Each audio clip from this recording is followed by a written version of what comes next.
আজকে আপনাদের সাথে শেয়ার করব একটু ভিন্নভাবে চিংড়ি মাছ দিয়ে লাউ শাকের তরকারি।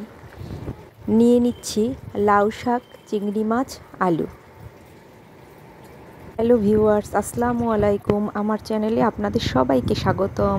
লাউ শাকের তরকারি রান্না করার জন্য প্রথমে নিয়েছি তেল, তারপরে পেঁয়াজ কুচি, তারপরে একে একে দিয়ে দিচ্ছি কাঁচামরিচ, চিংড়ি মাছ, লবণ,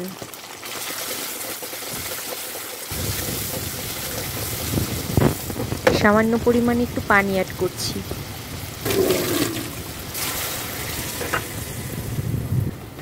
এবারে দিয়ে দিচ্ছি হলুদের গুঁড়া, মরিচের গুঁড়া। একত্রে ভালোভাবে কষিয়ে নিচ্ছি।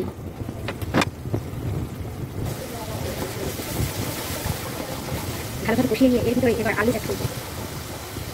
এই পর্যায়ে কেটে রাখা আলুগুলো এর ভিতরে দিয়ে ভালোভাবে আবার কষিয়ে নিতে হবে। আলুও ভালোভাবে কষিয়ে নিতে হবে।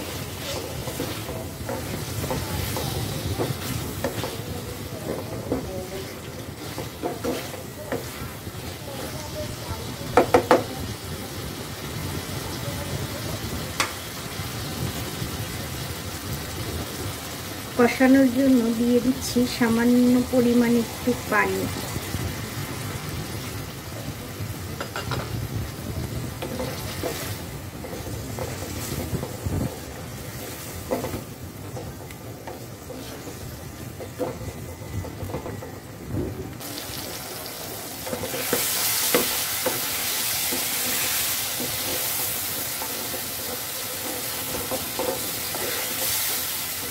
আলু কষানো হয়ে গেছে, এবার পরিমাণ মতো পানি অ্যাড করছি।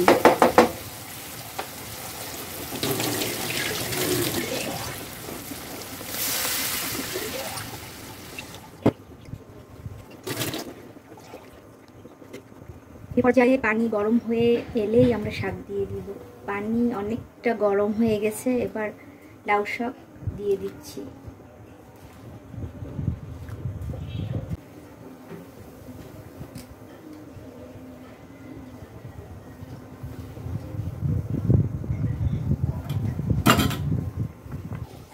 এবারে শাক ঢাকনা দিয়ে ঢেকে দিব।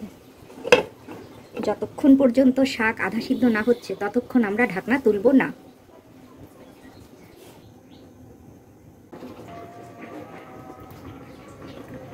এবার আমরা ঢাকনা তুলে দেখব যে শাক আধা সিদ্ধ হয়েছে কিনা, বা কি বলে এটাকে ব্লক উঠছে কিনা। হ্যাঁ, এবার আমরা এই পর্যায়ে শাকটাকে ভালোভাবে উল্টিয়ে দিব, এপাশ ওপাশ করে দিব। উপরের পাশ নিচে দিব, নিচের পাশ উপরে নিয়ে আসবো, তারপরে আবার ঢাকনা দিয়ে ঢেকে দিব। এভাবে যদি শাক রান্না করা হয় তাহলে লাউ শাকের কালার সবুজ থাকবে, খেতেও ভালো লাগবে, দেখতেও সুন্দর লাগবে।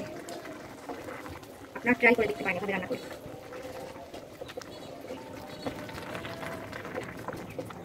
আমি আবার শাকগুলো ঢেকে দিচ্ছি।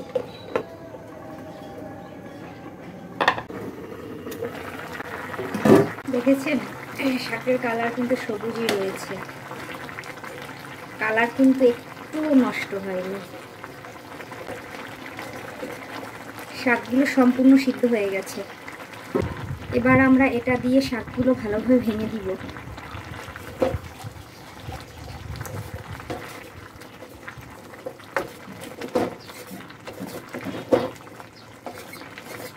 আলু শাক ঘেটে দিচ্ছি। ঘেটে দিলে শাকের স্বাদ একটু অন্যরকম হয়ে যায় এবং খেতে খুব ভালো লাগে। হয়ে গেল লাউ শাক আলু দিয়ে চিংড়ি মাছ রান্না। অসাধারণ খেতে হয় লাউ শাকটা, অসাধারণ। ট্রাই করে দেখতে পারেন রান্না করে। ভিডিওটি যদি আপনাদের ভালো লেগে থাকে তাহলে অবশ্যই একটা লাইক, একটা কমেন্ট করে আমাকে উৎসাহিত করবেন। নতুন নতুন ভিডিও নিয়ে আসবো আপনাদের সামনে।